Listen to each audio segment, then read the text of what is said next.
천민수님, 네, 오늘도 다른 성당에서 미사 부탁을 받아서 이렇게 왔는데, 생각보다 또 너무 일찍 도착했어요. 아침에 출근 시간 이제 교통 막히는 게 번거로워서 아예 일찍 출발을 해서 일찍 도착해서 기다리고 있습니다. 그래서 시간이 남아서 뭐 아침 기도도 다 하고, 그래도 시간이 남아서 이제 묵상 나눔 해보려고 이렇게 영상을 켰습니다. 제가 다음 주 월요일에 논문 디펜스가 있어요. 그래서 아마 이번 주말에 제가 만약에 준비를 다 해서 이제 시간이 괜찮으면 이번 주말 또 묵상 나눔도 올릴 거고요. 만약에 올리지 못했다 하는 경우에는 열심히 준비하고 있구나 이렇게 생각해 주시면 될 것 같아요. 근데 아마 올릴 수 있지 않을까 싶어요. 제가 요즘에 이제 다시 한국의 여름에 이제 잠시 휴식을 취하러 갔다가 다시 이제 돌아온 이후에 한동안 이제 운동을 제대로 못했습니다.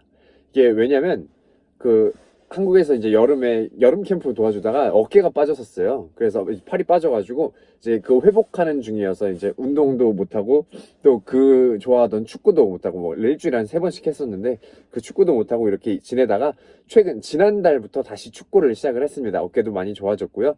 좀 크게 무리가 안 가는 것 같아서 무리가 안 되는 선에서 다시 축구를 하고 있습니다. 그래서 매주 화요일에 이렇게 축구를 하고 오는데, 그래서 어젯밤에도 이제 밤늦게 축구를 하고 도착을 해서 이제 아침에 또 미사하러 왔는데 좀 피곤한 느낌이 있어요. 근데 이제 제가 축구 얘기를 왜 했냐면요, 어제 또 지난주에 이렇게 연속으로 계속 골을 넣어서 기분이 계속 너무 좋습니다.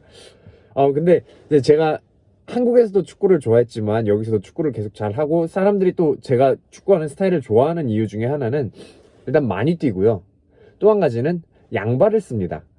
이제 축구할 때 양발을 다 잘 쓴다는 거는 되게 큰 메리트가 되는데, 이제 뭐 어느 방향으로든 나갈 수 있고 어느 발로도 슛을 쏠 수 있으니까요. 그래서 양발을 잘 쓰는 게 굉장히 중요하다라는 게, 이게 축구나 뭐 다른 스포츠에서도 마찬가지지만 특히나 이 부분을 우리의 영적인 부분에 한번 적용을 해보고 싶어요. 그러니까 우리가 어떤 길을 걸어가는 데 있어서 한쪽 다리만 굵고 이쪽 다리 얇으면 이렇게 좀 절름발이처럼 이렇게 되잖아요. 예를 들면 다리를 다쳤을 때 목발을 짚고 한동안 생활을 하다 보면 한쪽 다리는 근육이 빠져서 나중에 제대로 된 상태에서 다 풀고 걸을 때는 조금 어색한 느낌이 듭니다. 한쪽 근육이 다 빠졌기 때문이죠. 그래서 양쪽을 밸런스를 잘 맞추는 게 굉장히 중요한데요. 신앙생활에서도 마찬가지인 것 같아요. 이제 먼저 오늘 복음 내용을 한번 보면 예수님께서 이렇게 병자들을 고쳐주시고 시몬의 장모의 그 열병도 고쳐주시고 이런 모습이 보여집니다. 그러고 나서 우리가 잊지 말아야 하는 부분은 예수님께서 한적한 곳으로 또 떨어져서 기도하러 가신다는 겁니다.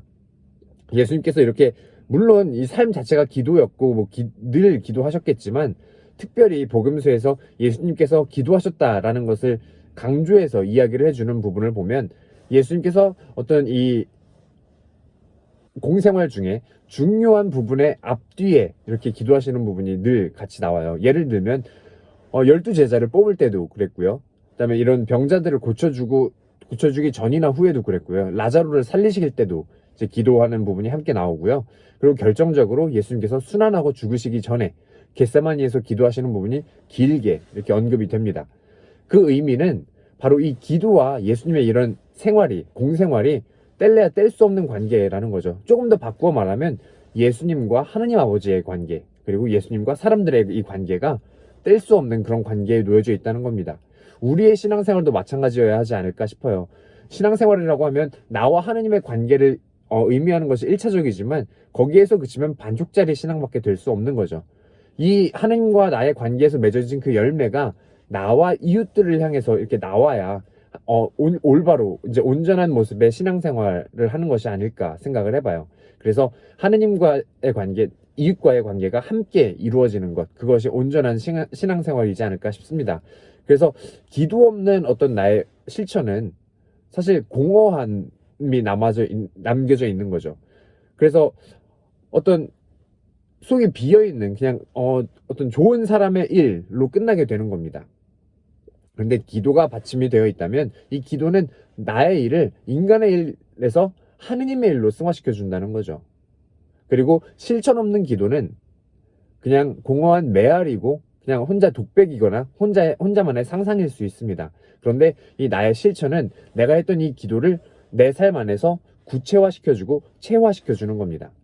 그래서 이 나의 기도와 실천이 함께 걸어갈 수 있도록 스스로에게 한번 물어봤으면 좋겠어요. 나의 실천은 기도에 바탕이 되어 있는지, 그리고 나의 기도는 실천으로 드러나고 있는지 스스로에게 물어볼 수 있는 하루 되셨으면 좋겠습니다. 아멘.